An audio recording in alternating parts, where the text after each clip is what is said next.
Muy buenas noches, bienvenidos. Mi nombre es Claudia Méndez Ruiz. Es un gusto estar con ustedes en esta transmisión a la iglesia hermana, amiga Elohim Tulumajillo. Muchísimas gracias, Pastor Bernal Ursúa, que ya está conectado, por la invitación para compartir esta noche las buenas nuevas del Evangelio de la Paz. Y hoy lo vamos a hacer desde una perspectiva un tanto distinta.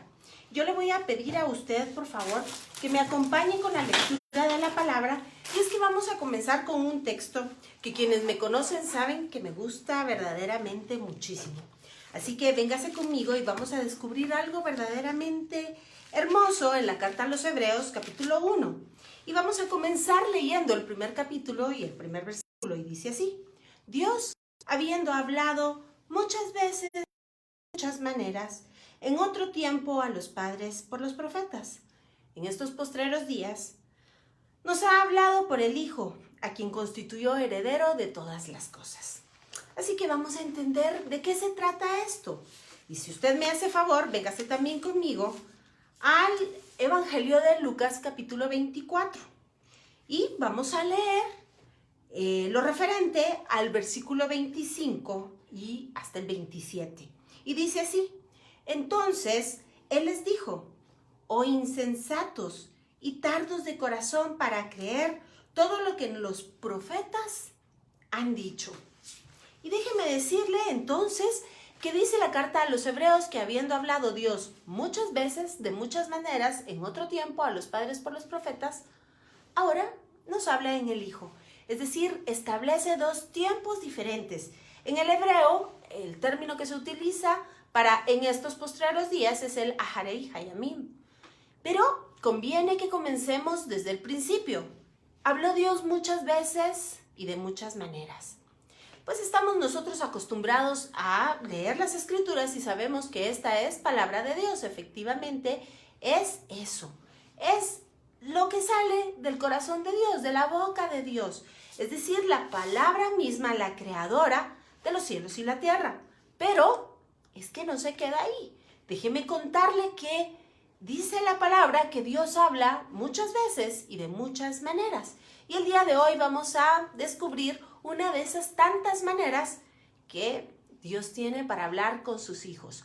Un abrazo, Pastor Isabel Martínez. Bienvenido Martín Ordóñez y Cristian Josué Guevara. Qué alegre que estén ya con nosotros, y también todos los demás hermanos que están conectados en línea, sean bienvenidos.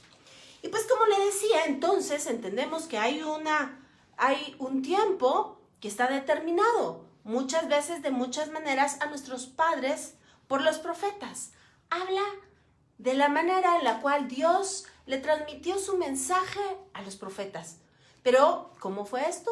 El libro de Job nos dice que a veces en sueños y a veces como susurro al oído.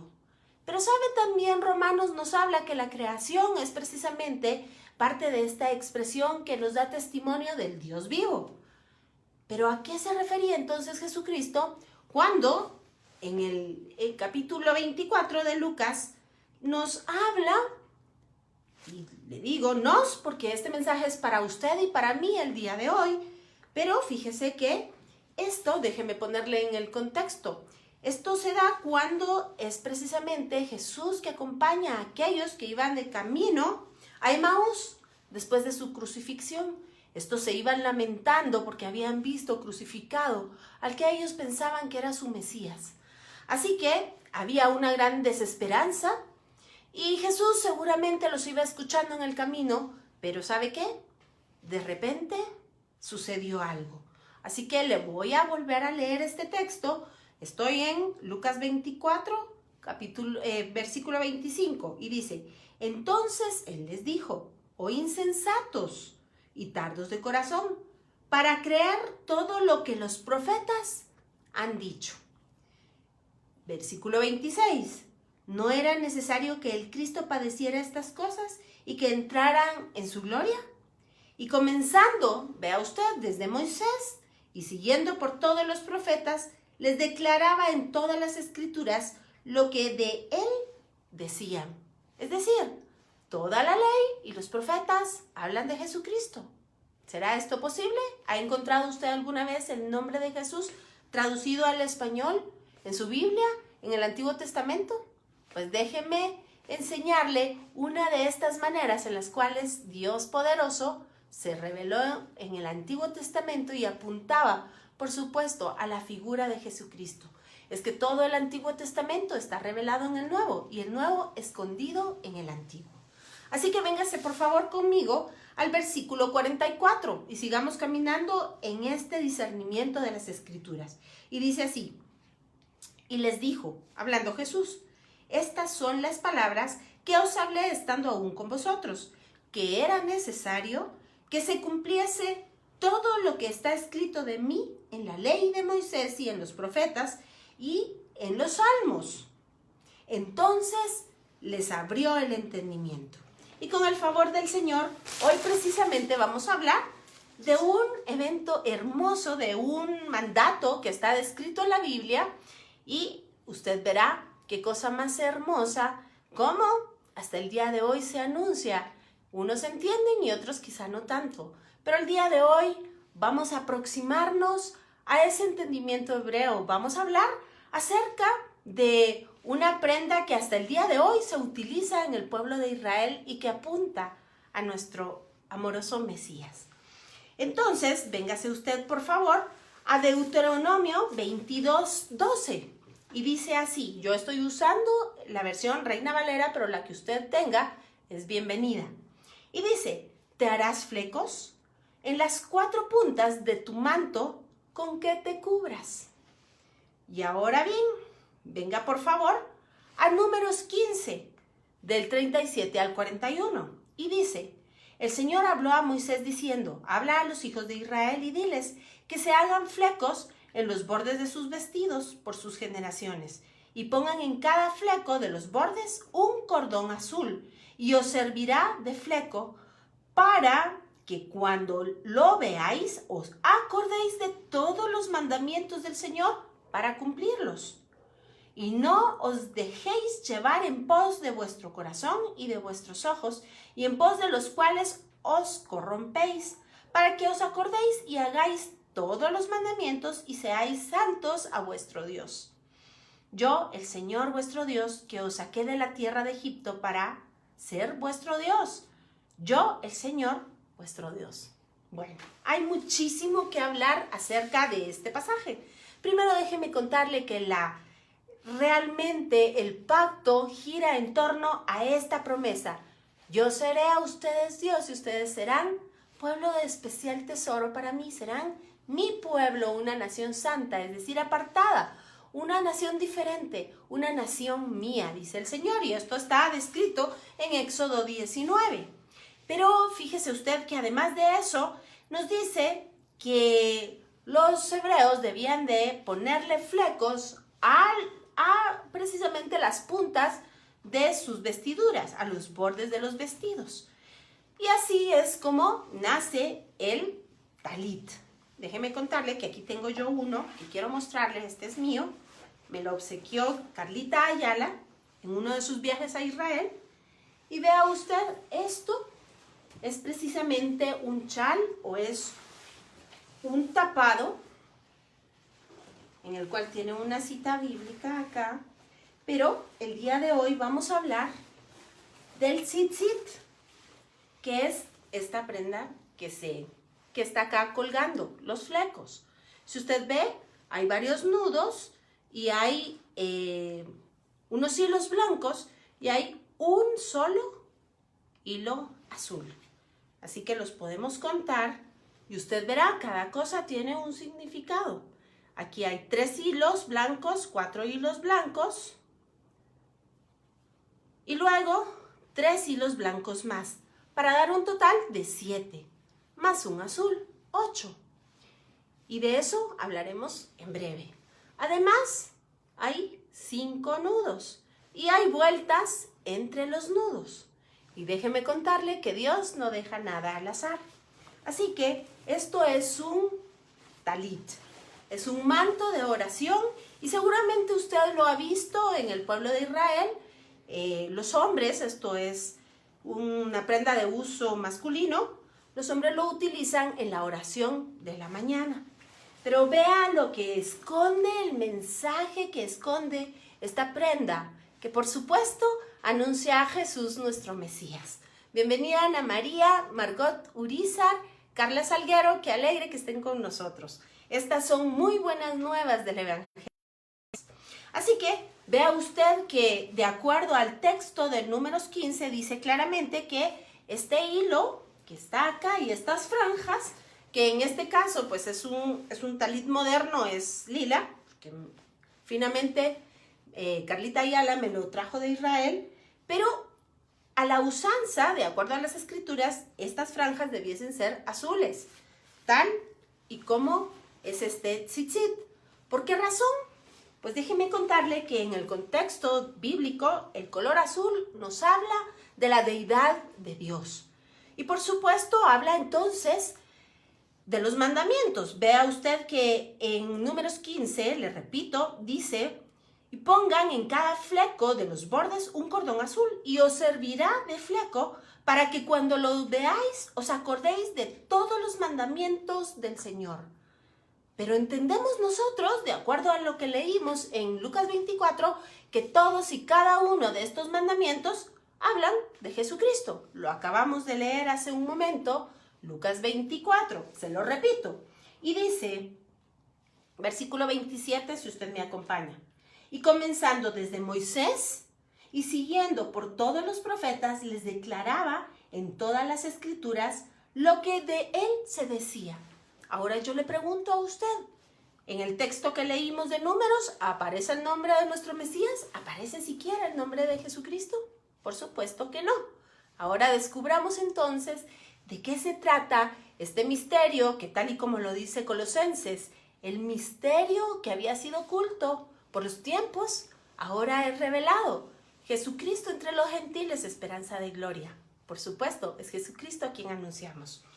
Véngase conmigo entonces, por favor, a Malaquías 4, del 1 al 3, y vamos a seguir descubriendo, vamos a seguir escarbando en estas escrituras preciosas, dónde está escondido el nombre de nuestro Mesías. Malaquías 4, del 1 al 3 dice: porque he aquí viene el día ardiente como un horno, y todos los soberbios y todos los que hacen maldad serán estopa, y aquel día vendrá y los abrazará, dice Jehová de los ejércitos, el cual no les dejará ni raíz ni rama, mas a vosotros, los que teméis mi nombre, nacerá el sol de justicia, y en sus alas traerá salvación. Y saldréis y saltaréis como becerros de la manada, y hollaréis a los malos, los cuales serán ceniza bajo la planta de vuestros pies, en el día en que yo haré esto, dice Jehová de los ejércitos. Déjeme preguntarle, ¿habrá alguna relación este versículo de Malaquías con el anterior de Números? ¿Habrá alguna relación con el que leímos Deuteronomio 22? Déjeme ponerlo entonces en contexto. Le voy a leer otro versículo. Y dice el Salmo 91:4: el que habita al abrigo del Altísimo morará bajo la sombra del Omnipotente. Con sus plumas te cubrirá y debajo de sus alas estarás seguro. Escudo y adarga es su verdad.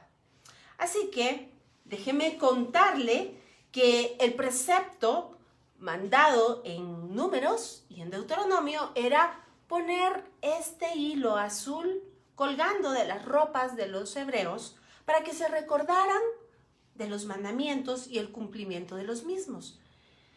Pero es importante señalar algo. Déjeme contarle que cuando Dios sacó al pueblo de Israel de Egipto, lo sacó para que fuese libre, libre de sobremanera, libre, total y absolutamente libre. Y entonces usted preguntará, ¿cuál fue entonces el motivo por el cual el Señor Dios le dio la ley al pueblo de Israel? Y déjeme contarle que esto no es ni más ni menos que las promesas de salvación. Esta ley se llama Ketubá, o el acta matrimonial. Y si usted en algún momento nos ha seguido las transmisiones acerca de fiestas de Santa Convocación, recordará, y todo esto que le estoy hablando está en Levítico 23, es importante señalar que entre las fiestas de la Pascua, estas se celebran entre marzo y abril, Y la siguiente, que se celebra en el verano, hay 50 días hasta que se da la siguiente fiesta, o la fiesta de semanas, o fiesta de Pentecostés. Vea usted la importancia de entender las escrituras desde la contextualización hebrea. Fíjese usted que estos 50 días no se cuentan de 50 para atrás, sino que se cuentan del 1 hasta el 50. Y esto hace referencia a un caminar nuevo. El ir ascendiendo es una prefiguración de nuestra vida. Cuando el Señor nos saca de Egipto, nosotros apenas podemos caminar. Y vamos caminando de grada en grada, de gloria en gloria. Pero llega un punto en el que llegamos al número 50, cuando se entregó la Torá o el libro de la ley, mal llamado de esta manera, más bien debiese ser el libro de la enseñanza o el libro de la libertad. ¿Por qué razón? Porque esto representa la estatura del varón perfecto. Resulta ser que en ninguno de los casos, en la cosmovisión hebrea, el libro de la enseñanza es un libro de imposición o de castigo. Todo lo contrario. Como le contaba, son las buenas nuevas. El Señor nos ha prometido volvernos a la naturaleza con la cual Él nos creó. Así que, nada más y nada menos que la Ketubá, o precisamente este libro hermoso que está descrito como pura miel, y es que eso es un alimento para el alma y para el espíritu y aún para el cuerpo, es precisamente eso, la enseñanza de libertad para todos aquellos que hemos salido por la misericordia del Señor de Egipto. Esto como una prefiguración, por supuesto, de la servidumbre que teníamos bajo el señorío de Satanás. Y es importante entender que la descripción que se hace en los profetas y en los escritos y en la ley es ni más ni menos que la descripción del Santo de Israel, de Jesucristo mismo, de nuestro Señor, de Yehoshua HaMashiach, Jesús nuestro Dios. Así que esa promesa de llegar a la estatura del varón perfecto es precisamente lo que se anunciaba en la prefiguración de la entrega de la Torá. Pero es que resulta ser que Juan dice en el capítulo 1 que en el principio era Dios y en el principio la palabra estaba con Dios. Y la palabra era Dios. Ponga usted atención, la palabra era Dios. Y por supuesto, en el término hebreo, la palabra se dice davar. Y es todo lo que sale del corazón, de la boca de Dios. Pero en el término arameo, en el cual descansa toda la teología del pueblo de Israel, déjeme contarle que da un paso mucho más profundo. Y la palabra que se utiliza para palabra es menra o memra. Y esto quiere decir la palabra creativa. Así que es a esto a lo que se refiere Juan cuando dice, y en el principio era la palabra creativa. Era Dios y estaba con Dios. Y tabernaculizó entre nosotros. Pero resulta ser que entonces toda la palabra escrita habla precisamente de que es la palabra viva hecha carne. Es ni más ni menos que una descripción de Jesucristo. Y esto debe de alegrarnos porque la promesa del Señor es ser un pueblo santo, ser un pueblo diferente, ser un pueblo apartado, un real sacerdocio, un linaje santo, una nación distinta que le dé la gloria a Él y que refleje la santidad misma de Dios, que olamos, dice Pablo, al conocimiento de Cristo. Esta es la nueva naturaleza a la cual hemos sido llamados. Pero déjeme contarle que Dios, en su infinita misericordia y poder, no nos dejó solos. Dios después de sacarnos de Egipto, nos llenó de poder para que vivamos en Él. Y esto, por supuesto, que es una prefiguración también, todo lo que se describía en el Antiguo Testamento. ¿Sabe? Esta es la manera en la cual Dios habla. habiendo hablado muchas veces, dice la palabra, y de muchas maneras. Pues bien, hoy estamos hablando de una de estas tantas maneras. Así que cuando se utiliza el término talit, estamos hablando también de una prefiguración hermosa. Y es que esto representa también a las cabañas con las cuales o en donde vivía el pueblo de Israel en su transitar por el desierto. Pero yo le leí a usted varios versos que hablan en relación a esto. Y déjeme, ahorita hacemos toda la conexión de los versos. Y regresemos. Recuérdese usted que en Números 15 habíamos leído que cuando veamos o cuando el pueblo de Israel, los varones del pueblo de Israel vieran este tzitzit colgando, representa la divinidad de Dios, pero además todos los mandamientos del corazón de Dios para que los cumplan. Porque en el hebreo, escuchar quiere decir poner también por obra. Si no se pone por obra, no se escucha. Así que cuando Dios dice, escucha, oh Israel, el Señor tu Dios uno es escucha con los oídos, pero primeramente con el corazón. Y de la misma manera sucede con los mandamientos. Escucha, Israel, ponlos por obra. Y esto es importante porque este mandamiento es para que nos recordemos de poner por obra estos mandatos. Así que dice que no os dejéis llevar en pos de vuestro corazón y de vuestros ojos, en pos de los cuales os corrompéis, tal y como pasó en el Edén. Adán y Eva vieron que el fruto era agradable a la vista, aunque Dios había dicho que no. Pero el Señor dice, yo el Señor vuestro Dios, que os saqué de tierra de Egipto, para ser vuestro Dios. Dígame si esto no es una promesa de salvación. Y dice, yo el Señor vuestro Dios. Y Él es el que firma. Y luego en Malaquías 4 estamos hablando acerca de los enemigos de Israel. Pero vea usted que aquí hay un punto importante. Y es que dice que mas a vosotros que teméis mi nombre, nacerá el sol de justicia. Y en sus alas traerá salvación. ¿Sabe usted cuál es la palabra hebrea para salvación? Pues ni más ni menos que Yeshua. Esa es la palabra para salvación.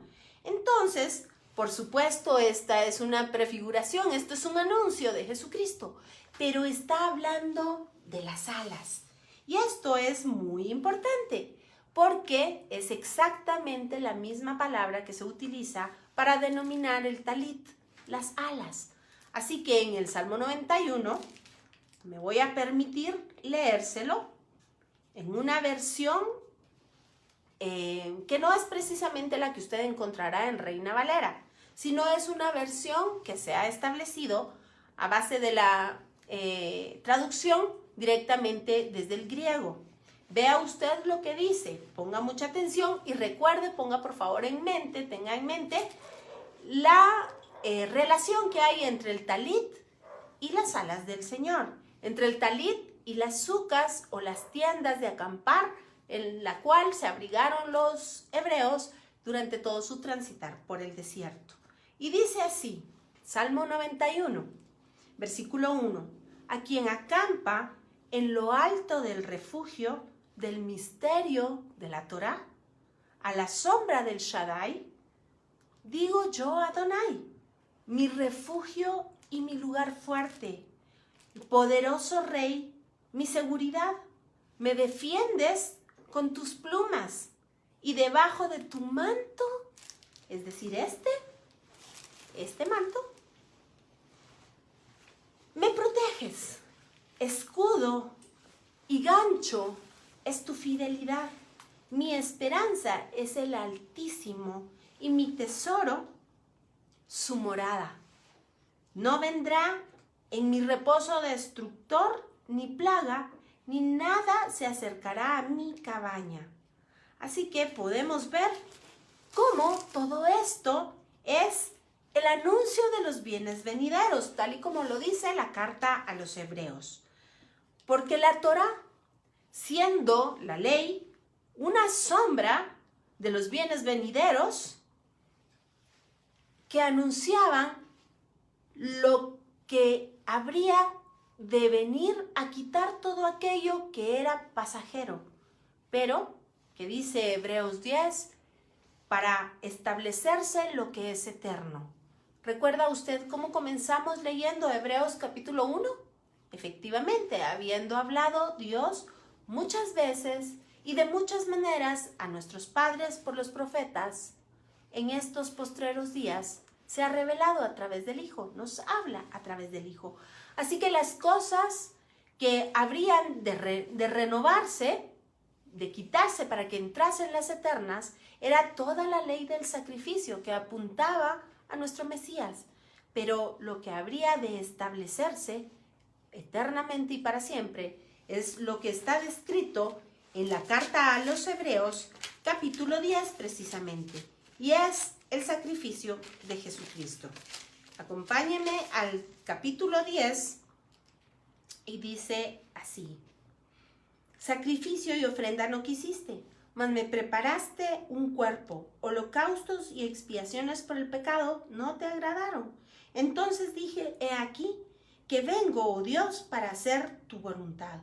Como en el rollo del libro está escrito de mí. Y usted me preguntará en qué rollo está escrito. Y es que estamos hablando precisamente del Antiguo Testamento.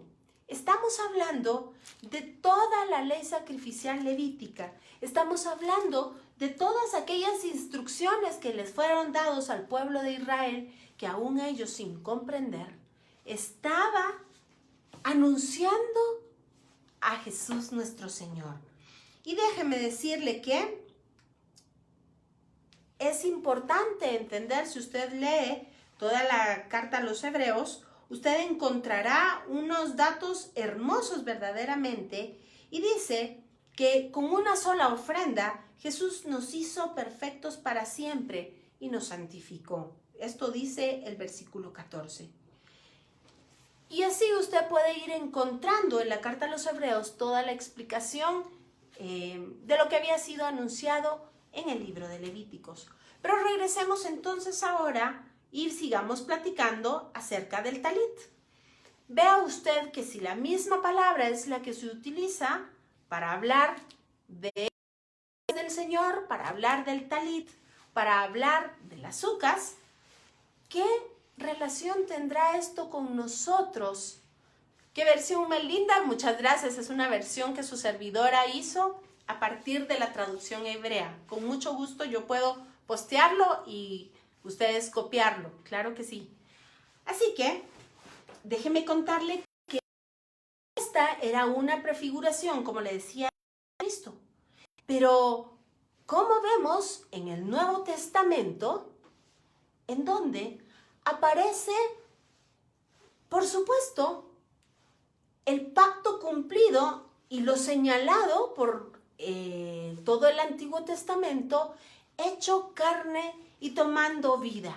Pues ni más ni menos que, véngase conmigo a Marcos 5, 25 al 34. Y dice así: y una mujer que padecía flujo de sangre por 12 años y había sufrido mucho de muchos médicos y había gastado todo lo que tenía y no había mejorado, antes le iba peor cuando oyó hablar de Jesús, Yehoshua, y vino por detrás de entre la multitud y tocó su manto, porque decía, si tan solo tocare el borde de su manto, vea usted, seré sana. Y al instante la fuente de su sangre se secó y sintió que había salido de él, volviéndose a la... me salteé. Y al instante la fuente de su sangre se secó y sintió en su cuerpo que estaba sana de aquel azote. Y enseguida Jesús, sabiendo en sí mismo el poder que había salido de él, volviéndose a la multitud, dijo, ¿quién ha tocado mi manto? Y le dijeron sus discípulos, ¿ves que la multitud te aprieta? Y dice, ¿quién me ha tocado? Pero él miraba alrededor para ver a la que había hecho esto. Entonces la mujer, temiendo y temblando, sabiendo lo que en ella había sido hecho, vino y se postró delante de él y le dijo toda la verdad. Y él le dijo, hija, tu fe te ha salvado. Ve en paz y queda sana de tu azote. Vea usted, ¿sabe? Esta mujer tenía 12 años con un flujo de sangre. Y en Levítico 15, del 25 al 33, usted puede corroborar que efectivamente una mujer en esta situación era llamada inmunda. Y quiero por favor aclarar el término porque en el español se oye muy fuerte y realmente es fuera de contexto. Una persona inmunda o tamé quiere decir que no está apta para el servicio al templo. No quiere decir que Dios la deseche, de ninguna manera. Déjeme contarle que en la Biblia la sangre es figura de muerte, es figura de pecado también. Así que todo aquello que tiene que ver con sangre o todo aquello que es un flujo corporal y en el caso de la mujer y de la costumbre de la mujer es precisamente la sangre, representa que ese óvulo no fue fertilizado y por tanto es desechado de una manera normal por el cuerpo, pero no hay vida ahí. Y es por eso que se llama tamé. Toda cosa que no es apta para el servicio en el templo recibe el nombre de tamé. Así que esta mujer por 12 años no había podido acercarse al templo porque era tamé, era inmunda. Estaba en una situación que no podía, no era apta para el servicio ni para entrar en el templo. Así que, punto y aparte de la situación propiamente espiritual, pensemos el desgaste físico y emocional que esta mujer debió haber sentido y el rechazo quizá de las personas que pudieron haberla estigmatizado. Ahora bien, nos narra el Evangelio, vea usted que había muchísima gente y la gente apretaba a Jesús, pero esta mujer sabía lo que yo le voy a enseñar el día de hoy. Así que sígame por favor y escuche muy bien. En el contexto hebreo, todas las cosas tienen un significado importante. La palabra tzitzit tiene un valor numérico de 600. Esto es sumando el valor de cada una de las letras, en las letras hebreas por supuesto, porque cada letra tiene un valor numérico, valga la redundancia, y esto es lo que yo he dado en decirle a mis alumnos, que yo personalmente lo llamo el diccionario bíblico. Las matemáticas son la ciencia exacta que a través de ellas podemos llegar a entender conceptos bíblicos verdaderamente interesantes y yo hoy le voy a dar una probadita de esto. Así que recuérdese usted que vimos que son 7 hilos blancos más uno azul. Déjeme contarle que el blanco en el contexto bíblico es significado de pureza. Es además una figura de que todas las deudas son pagadas, no hay ninguna deuda. Y el color azul, como ya le había contado, es figura de la deidad. Es decir, Jesús es Dios. Recordémonos que todo esto habla de Jesucristo. Además, usted sabe que los números tienen un significado muy importante en el contexto bíblico. El número 7 habla de perfección, pero perfección en este mundo, es decir, todo llevado a su estado máximo y mejor. Por supuesto, esto solo puede ser a través del Mesías. 7, completitud total. Pero resulta ser que el 8, el octavo, habla de eternidad. Así que, por supuesto, estamos hablando de nuestro Señor Jesucristo. Eternidad, el eterno, el Santo de Israel, el que es, el que era y el que ha de venir. Eye, Asher, Eye es su nombre, el que era y el que será. Vea usted. Pero además yo le conté que hay flecos, nudos y vueltas. Así que, vea usted, estos 8 hilos y 5 nudos de los flecos equivale a 613 si usted hace toda la suma. Y esto es el equivalente a los 613 preceptos de la Biblia que están escritos precisamente en la Torá. Así que sabemos que todo esto habla de la ley de Moisés. Pero ¿se recuerda usted qué era lo que decía Lucas 24? Venga conmigo y se lo repito. Lucas 24, versículo 27, y dice: y comenzando desde Moisés y siguiendo por todos los profetas, les declaraba en todas las escrituras lo que de él se decía. Vea usted esta prefiguración hermosa. Ahora bien, déjeme contarle lo siguiente. La palabra tzitzit, es decir, este fleco, equivale al número 600. Las letras de esta palabra son Tzade, que equivale a 90, Yod, equivale a 60, Tzade, 60, Yod, 10 y Tav, 400, para un total de 600, más 5 nudos y 8 hilos, para un total de 613 mandamientos descritos o representados aquí. Pero déjeme contarle que esto no queda ahí. Resulta ser que además vamos a tratar de entender esto a la luz de la historia y de las escrituras. Déjeme contarle que todo esto son 39 vueltas que se dan acá con los hilos, entre nudo y nudo. Y déjeme decirle que aparentemente hay aquí una casualidad. ¿Recuerda usted que Jesucristo, antes de ser llevado al Calvario, fue azotado? Déjeme contarle que la ley del primer siglo decía que todo aquel condenado a ser azotado no podía recibir más de 39 azotes, es decir, en los términos romanos, 40 menos 1. Así que no es ninguna casualidad que estas vueltas hablen de los 39 azotes que nuestro Mesías recibió antes de ser llevado a la cruz. Pero es que no queda ahí la casualidad, porque en Isaías 53 dice que el castigo de nuestra paz fue sobre él, y por su llaga fuimos nosotros curados. Ahora, ¿sabe usted algo? Resulta ser que la ciencia misma ha encontrado que 39 enfermedades son el origen de donde emanan todas y absolutamente todas las enfermedades. Jesucristo llevó 39 azotes y en el Talit están descritos esos 39 azotes. Esto habla de Jesucristo.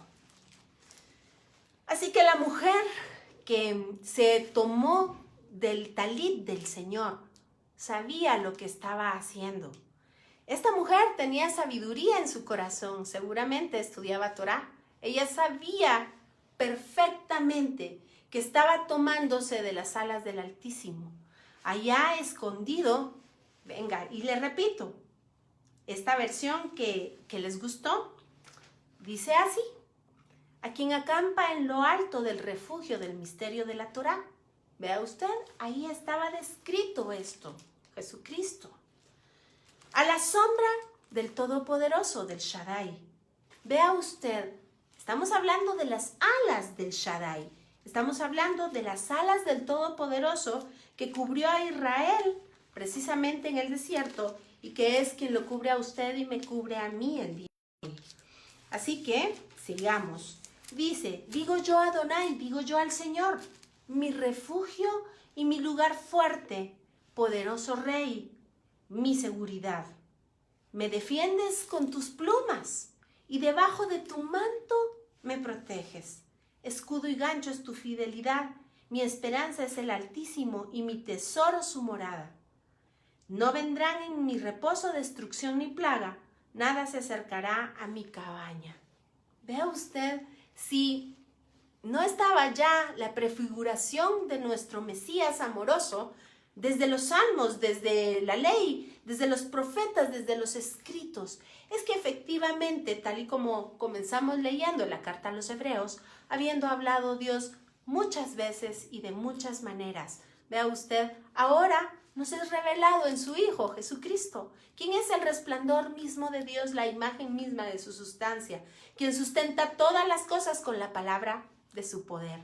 Dígame si esto no es una revelación hermosa que viene descrita desde el Antiguo Testamento para que entendamos que Jesús es Dios y Jesús es Dios que vino a morir por nosotros en una cruz. Así que es, como le había dicho, la figura en el Antiguo Testamento de todos los bienes venideros. Por supuesto, porque entonces un día el cumplimiento de toda aquella enseñanza, de aquella ley, sería puesta en la figura de Jesucristo, Él muriendo en una cruz para darnos salvación. Claro, y la promesa de salvación, dice también la carta a los hebreos, es la esperanza puesta delante de nosotros. Esta traspasa incluso el velo y se asienta en el trono mismo de la misericordia de Dios, ahí donde descansa la Shejina. Esta es la esperanza a la cual hacemos bien en aferrarnos como esta mujer. Un día se aferró al talit, al tzitzit de nuestro Señor.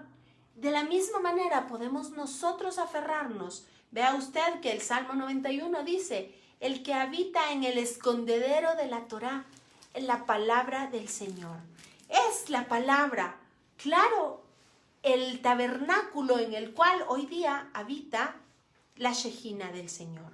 En un tiempo futuro, si el pastor Ursúa nos hace el favor de volvernos a invitar, quizá podríamos hablar de cómo esa Shejina se transportó de precisamente el tabernáculo y el templo al lugar de su morada, por supuesto las Escrituras, y el lugar de su corazón. Porque ahora usted y yo, dice Pablo, somos ese tabernáculo construido en piedras vivas.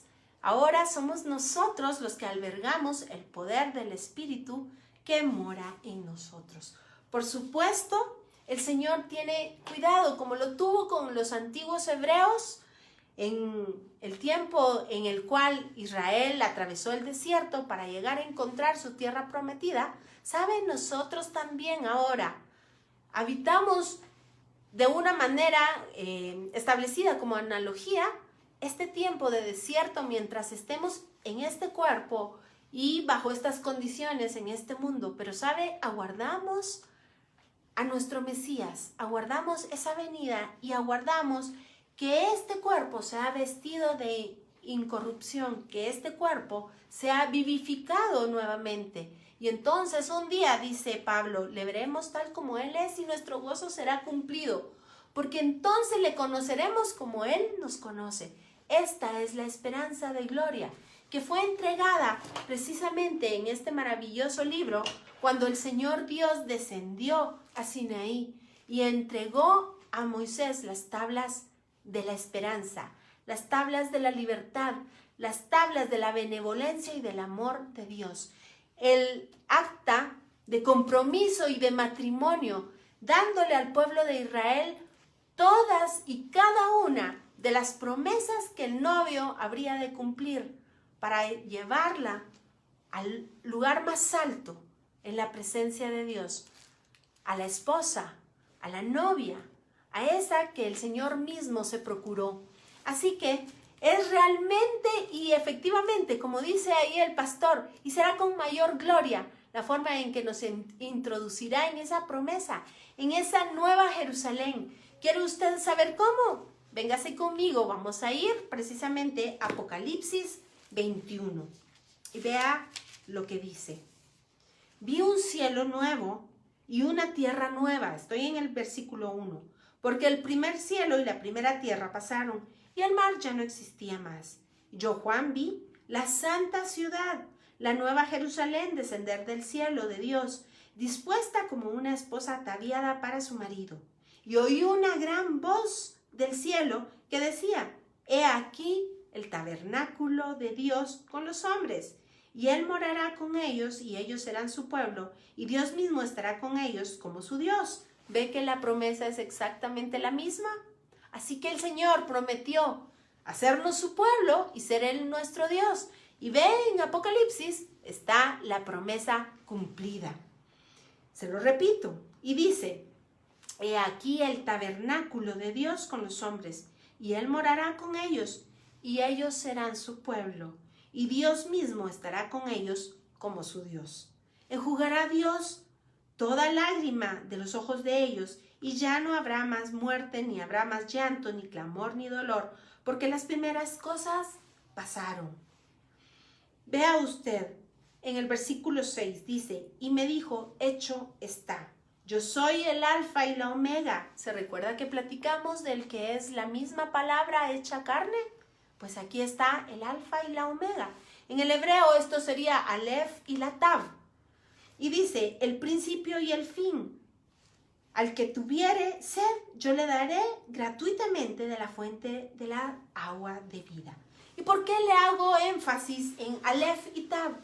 Porque resulta ser que Dios habló y con la palabra creó todas las cosas que hoy sostiene, también con esa misma palabra. Y es que déjeme decirle que cuando Dios habla y ha utilizado palabras, están formadas por letras. Así que cuando la Biblia dice el principio y el fin, está hablando también de la Aleph y la Tav, es decir, la primera y la última letra del alfabeto hebreo, porque con ellas se forman todas las palabras que existen. Así que Jesús es el principio y el fin de todas las cosas. Vea qué cosa más hermosa la que está descrita en Apocalipsis 21. Es Jesús, el creador de todo cuanto existe. Y ahora véngase conmigo, por favor, al versículo 22 del mismo capítulo. Y dice: y no vi en ella, hablando de la Nueva Jerusalén, templo, porque el Señor Dios Todopoderoso, el Shaddai, se recuerda que precisamente en el Salmo 91 estábamos hablando del Shaddai, pues efectivamente dice: es el templo de ella. Se recuerda que el Salmo 91 nos decía: el que mora en lo oculto del Señor. Se lo voy a volver a leer. Y dice acá: a quien acampa en lo alto del refugio del misterio de la Torá. Y vea usted que precisamente Apocalipsis 21 nos lo confirma. Él es el Aleph y la Tav. Él es toda palabra que existe. Él es el creador de todas las cosas. Y dice: a la sombra del Todopoderoso. Digo yo a Adonai, digo yo a mi Señor, mi refugio y mi lugar fuerte, poderoso Rey, mi seguridad. Me defiendes con tus plumas y debajo de tu manto me proteges. Escudo y gancho es tu fidelidad. Mi esperanza es el Altísimo y mi tesoro su morada. No vendrá en mi reposo destructor ni plaga, nada se acercará a mi cabaña. Así que ve usted que efectivamente es lo mismo que dice también Apocalipsis 21. Continuemos entonces con la lectura de este hermoso libro de las Revelaciones. Y estoy en el versículo 22. Y le repito: y no vi en ella templo, porque el Señor Dios Todopoderoso es el templo de ella y el Cordero. La ciudad no tiene necesidad de sol ni de luna que brillen en ella, porque la gloria de Dios la ilumina, y el Cordero es su lumbrera. ¿Se recuerda usted que en Hebreos leímos que, habiendo hablado Dios muchas veces y de muchas maneras en otro tiempo a nuestros padres por los profetas, en estos postreros días nos habla en su Hijo, quien es el resplandor de la gloria de Dios y la imagen misma de su sustancia? Es exactamente lo mismo que dice en Apocalipsis, porque la gloria de Dios la ilumina y el Cordero es su lumbrera. Y las naciones que hubieren sido salvas andarán a la luz de ella, y los reyes de la tierra traerán su gloria y honor a ella. Sus puertas nunca serán cerradas de día, pues ahí no habrá noche, y llevarán la gloria y la honra de las naciones a ella. No entrará en ella ninguna cosa inmunda, es decir, tamé, o que hace abominación o mentira, sino solamente los que están inscritos en el libro de la vida del Cordero. Vea usted, es exactamente la misma descripción en el Antiguo Testamento y en este. La palabra del Señor nunca se contradice. La palabra del Señor es sí, amén, es fiel, es eterna. Así que vea usted que efectivamente el Señor nos ha hablado muchas veces y de muchas maneras. Lo que sucede es que tristemente nosotros no entendemos. Así como a los de Maús, el Señor Jesucristo tuvo que explicarles todo lo que de Él se decía, desde la ley de Moisés, pasando por los profetas y los escritos. Ahora, dice la palabra, les fue quitado el velo que tapaba sus ojos. De la misma manera, ahora nos es quitado este velo cuando nosotros estudiamos de la manera correcta las escrituras. Yo lo invito a que usted se zambulla en este océano de vida. Porque bien, dijo Jesucristo, ustedes escarban, ustedes buscan en la palabra, porque les parece que en ella está la vida eterna, y es que ciertamente ella habla de mí. Y si usted se pone en el contexto de lo que está diciendo el Evangelio de Juan, que escribió lo que Jesús citó, se refiere al Antiguo Testamento, porque para ese punto no estaban escritos los evangelios ni las cartas, mucho menos Apocalipsis. Así que cuando Jesús se refiere al rollo que habla de mí, cuando se refiere a las escrituras que ustedes estudian, se refiere precisamente al Antiguo Testamento, porque todo le da gloria y honra al Cordero que venció. Y déjeme contarle, y para terminar, aquí tengo una bandera de Israel, y si usted ve, precisamente es un talit que cubre una nación. Así que, por mi parte, ha sido un gusto compartir con usted.